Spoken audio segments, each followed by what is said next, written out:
Bienvenidos al curso básico de renta. Buen día para todos. Mi nombre es Diego Ramírez. Yo soy contador público adscrito como docente de tiempo completo de Unisabaneta. Y hoy los voy a acompañar un curso simple, básico, de elementos del impuesto de renta y CREC.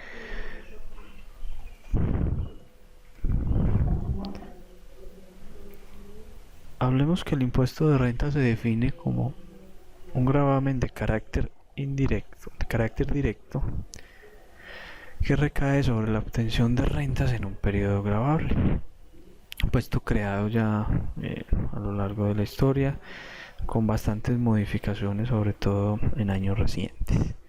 Entonces se define como el gravamen que recae sobre ingresos susceptibles de aumentar o de incrementar el patrimonio de quien los percibe. Sus elementos más básicos o aquellos consagrados en la norma son hecho generador, que es la obtención de ingresos durante un periodo gravable. Base gravable es el valor de los ingresos percibidos gravados según la norma tributaria.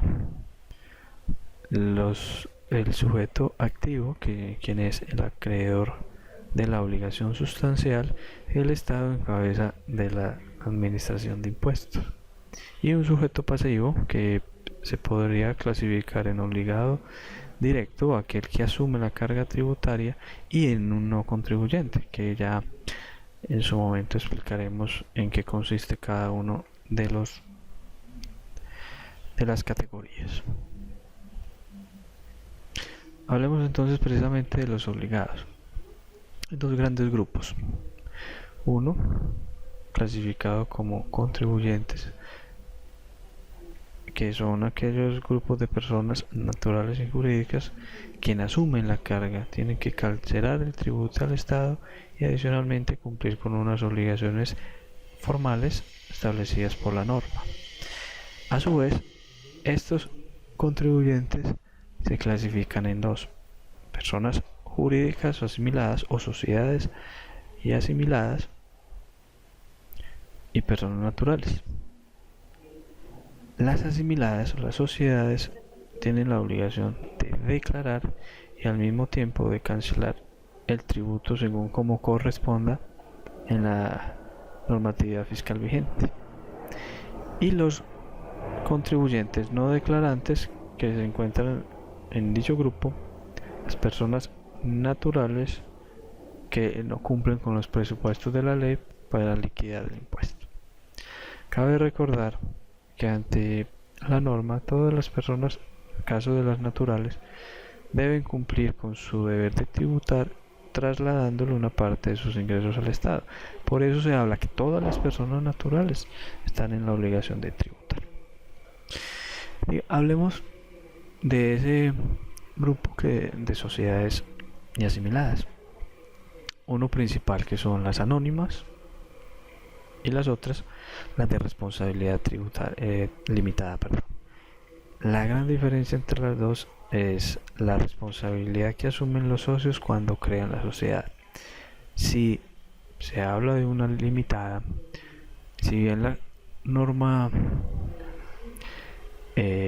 comercial establece que los que crean una responsabilidad o una sociedad de este tipo solo responden hasta el monto de sus aportes, en materia de impuestos y laboralmente las personas socias de este tipo de entidades tienen que responder a su patrimonio en caso de existir una deuda que la sociedad no pueda cumplir, deudas tributarias y laborales.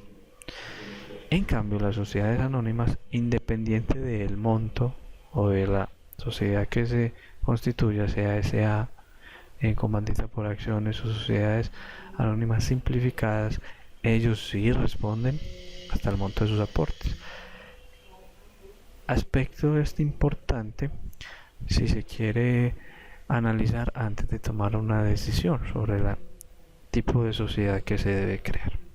Muy bien, entonces el primer grupo, vuelvo y repito, estará constituido por unos contribuyentes, personas naturales y jurídicas, y los no contribuyentes, Hablemos de, existen algunas entidades que por norma expresa o simplemente por ser una situación de coherencia económica, generan utilidades, generan rendimientos e incrementan su patrimonio, pero la ley no los obliga a tributar, como es el caso de los no contribuyentes que al mismo tiempo no declaran. Ejemplo, la nación, departamentos, municipios y aquellos entes públicos descentralizados. Ellos no tienen la obligación de tributar y tampoco declaran. El otro subgrupo de los no contribuyentes son aquellos que no tienen que cancelar, que no tienen que asumir la carga tributaria, pero que la norma les impone una obligación adicional de declarar sus ingresos, de demostrar cuál ha sido su patrimonio durante todos los años gravables e informar de cualquier eventualidad o movimiento anormal dentro de su patrimonio.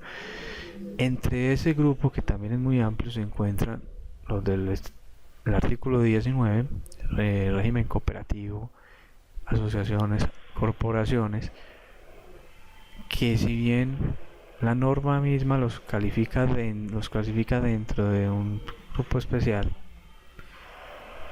tienen que tributar como entidades del régimen especial y son contribuyentes, pero efectivamente no lo son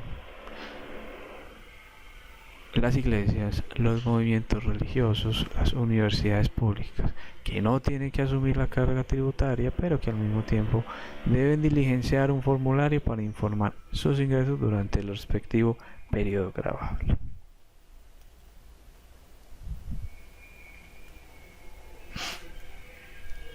Hablábamos que las sociedades asimiladas, aquellas constituidas con un fin lucrativo, frente al impuesto de renta podríamos clasificarlas en tres. Anónimas, responden hasta el monto de sus aportes. Limitadas, tienen que asumir una responsabilidad mayor en caso de incumplimientos en deudas tributarias y laborales. Y hablemos de un grupo un grupo adicional, o dos, las sociedades constituidas en zonas francas, que son aquellas zonas geográficas dentro del país donde rige una legislación tributaria especial. Estas áreas geográficas, creadas para incentivar, promocionar o promover la economía dentro de las regiones, se consideran zonas dentro de otro país. O sea que al momento de la venta, de cualquier tipo de bien o servicio en territorio colombiano a zona franca, se considera exportación. Y para ellos eran importación. Como les digo, son regímenes tributarios especiales. Otra de las sociedades que pueden hoy constituirse son aquellas que se crean bajo la vigencia de la Ley 1429 de 2010. Y sus aspectos más básicos son la gradualidad en el pago del impuesto a la renta, desde un 0% el primer año hasta el 75% en el cuarto. Cumpliendo ciertos requisitos formales, las personas jurídicas que se constituyan en este tiempo tienen el beneficio del no pago de algunas obligaciones laborales, como es el caso de parafiscales, y del desmonte en el impuesto a la renta durante los 4 primeros años.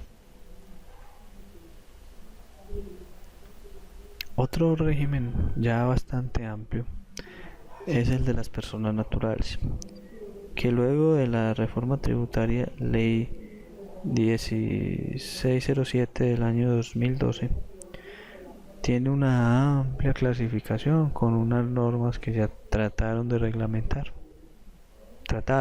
Porque fueron tanto los vacíos creados por la norma superior aprobada por el Congreso, que el gobierno tuvo que llenar esos vacíos con decretos reglamentarios, incluso en algunos casos excediendo sus atribuciones legales.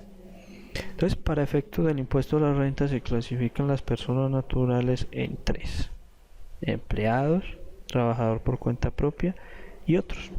Los empleados son aquellos que perciben honorarios, servicios, salarios, comisiones y que sus ingresos totales provengan un 80% o más de su actividad principal. Las otras, dentro de esa misma categoría de empleados, son aquellos que asumen ante el contratista todo riesgo y toda pérdida. Y la condición general es que sus ingresos también provengan un 80% o más y que no utilicen insumos ni maquinaria especializada. Como se puede ver en la definición que contenida en la ley 1607, la definición o las generalidades, condiciones son tan ambiguas que los decretos reglamentarios que trataron de regirla y aclarar los vacíos, muchos procedimentales, otros vacíos sustantivos, se enfocaron precisamente en establecer quiénes eran para efectos de el cálculo del impuesto a la renta. Un segundo grupo, trabajadores por cuenta propia, que según el artículo 340 del Estatuto Tributario son los que realicen las actividades allí contenidas, entre ellos comerciantes, silvicultura, construcción y otras que se tienen que homologar, que sus actividades económicas se tienen que homologar para beneficiarse de ese tratamiento. Y por último, las otras personas o el otro grupo que por decantación, que por descarte no están dentro de los empleados ni tampoco de los trabajadores por cuenta propia, aquellos que no incluyan ni en uno ni en otra categoría. Y un ejemplo es, según la norma, los pensionados. Para cada una de estas categorías existe un sistema de liquidación en el impuesto a la renta propio que más adelante, ampliando estas temáticas virtuales, se estarán estudiando. Muchas gracias por su atención, nos podemos ver en otra oportunidad.